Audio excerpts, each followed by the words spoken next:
अस्सलामुअलैकुम, क्या हाल है आप सबका? आई होप सब ठीक हैं, खुश हैं। अल्हम्दुलिल्लाह मैं भी बिल्कुल ठीक हूँ।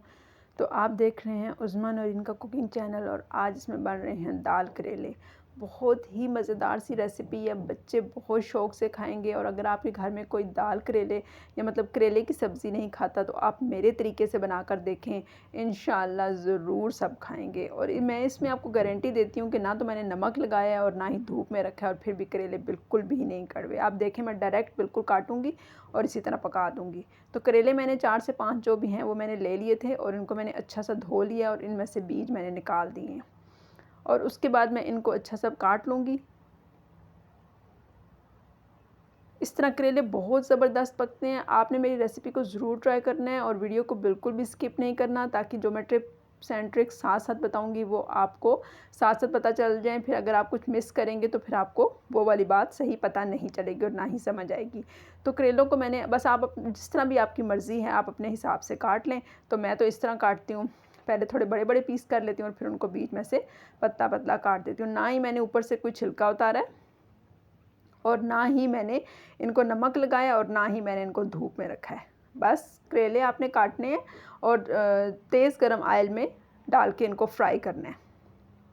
1-2 पीस बीच में मोटे रह गए थे, वो मैंने निकाल लिए हैं। बस साथ के साथ मैं काटती जाती हूँ, साथ के साथ मैंने ऑयल रखा हुआ होता है तो मैं उसमें साथ ही फ्राई कर लेती हूँ। फ्राई भी मैं बहुत ज़्यादा नहीं करती, ना ही आप देखेंगे कि मेरे बिल्कुल करेलों का कलर बिल्कुल भी नहीं चेंज होगा। अच्छा, उसके बाद मैंने 4 मीडियम साइज़ के प्याज ले लिए। ये भी आप अपनी मर्ज़ी से कम ज़्यादा कर सकते हैं। 4 से 5 ही मेरे पास करेले थे। इनको मैं पतला-पतला काट लूँगी। और उसके बाद मैं पकाने की ख़ास ट्रिक मैं आपको बताऊँगी, जिससे आप पकाएँगे तो करेले बिल्कुल भी कड़वे नहीं होंगे। पहली बात है कि आप जिस तरीके से मैं फ्राई कर रही हूँ उस तरीके से फ्राई करेंगे तो फिर तब भी आपके करेले बिल्कुल कड़वे नहीं होंगे। ये बहुत ही रेसिपी बहुत मज़ेदार है। हमारे घर में से आज तक कभी भी किसी ने नहीं कहा कि हमारे करेले कड़वे पके हैं। मैं मोस्टली इसी तरह पकाती हूँ, मतलब कभी गोश्त वगैरह डाल लिया या कभी बीच में आलू डाल लिए। आज चने की दाल डाल रही हूँ तो मैं इस वजह से मैंने कहा चलिए आपके साथ भी शेयर करती हूँ।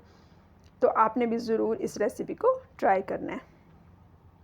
अच्छा, सारे प्याज जो है वो मैं बारी-बारी काट लूँगी। मुझे ये जो कटर शीट पे काटना है ये कुछ ज़्यादा पसंद तो नहीं है, लेकिन चलिए प्याज को काटने के लिए मैं इसको अक्सर यूज़ कर लेती हूँ, इससे मुझसे इतना तेज़ नहीं कटता। इसके अलावा अगर मैं हाथ से काटूँ तो ज़्यादा बेहतर तरीके से काट लेती हूँ। तो चलें, अब जो भी है। अच्छा जी, करेले उधर फ्राई हो रहे हैं, उनको मैं साथ-साथ मिक्स कर रही हूँ, या मतलब हिला रही हूँ, ऊपर-नीचे ये ना नीचे-नीचे के फ्राई हो जाएँ और ऊपर-ऊपर के रह जाएँ। इसी तरह 4 से 5 मैंने ले ली हैं सब्ज़ मिर्चें, उनको बस दरमियान से कट लगा लिया और प्याज में ही डाल दिया है।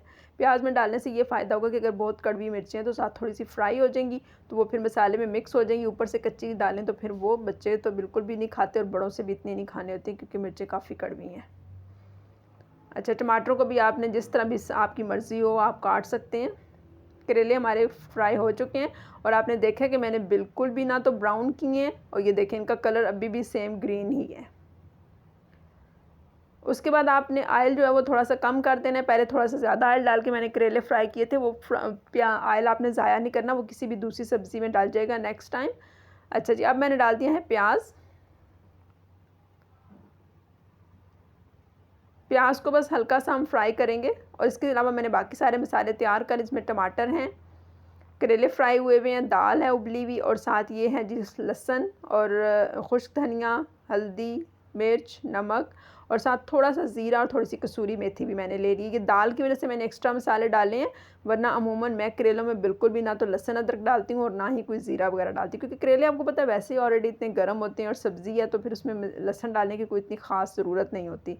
लेकिन आज तो चले दाल डाली है तो इस वजह से थोड़ा जायका उसका बेहतर हो जाए, इस वजह से मैंने थोड़ा-सा इसमें लहसुन डाल दिया है और अदरक बिल्कुल भी नहीं डाली, और साथ ज़ीरा और कसूरी मेथी का इजाफ़ा कर दिया। उससे ज़रा दाल डालना जो डालेंगे उसका टेस्ट ज़रा बेटर हो जाएगा।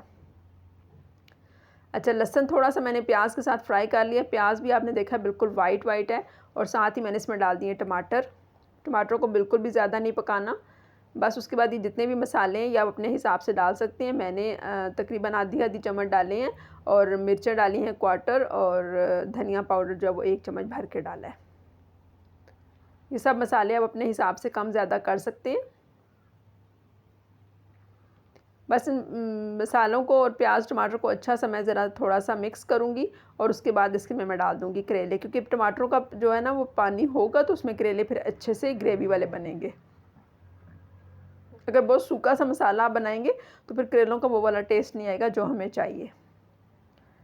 बस प्याज टमाटर का मसाला हल्का हल्का बन रहा था तो मैंने उसमें साथ ही करेले डाल दिए हैं, उनको मैं अच्छी तरह मिक्स कर दूंगी। और अब पहले इनको थोड़ी देर पकने के लिए रख दूंगी, क्योंकि दाल तो गली हुई है और अगर दाल हम साथ ही डाल देंगे तो वो फिर नीचे कढ़ाई में चिपक जाएगी, और क्योंकि वो गली हुई है ना तो फिर ज़्यादा जो है वो पक जाएगी मज़ीद।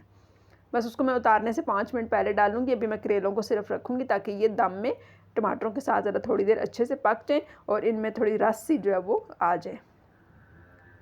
ढक्कन दे दिया था, ढक्कन मैंने 10 मिनट दिए रखे हैं। अब खोला है तो ये देखिए टमाटर बिल्कुल नरम होकर मिक्स हो गए हैं और करेले भी बड़े अच्छे जूसी से हो गए हैं। तो इस तरह ये वाली हमारी हांडी अब हमारी तैयार हो चुकी है।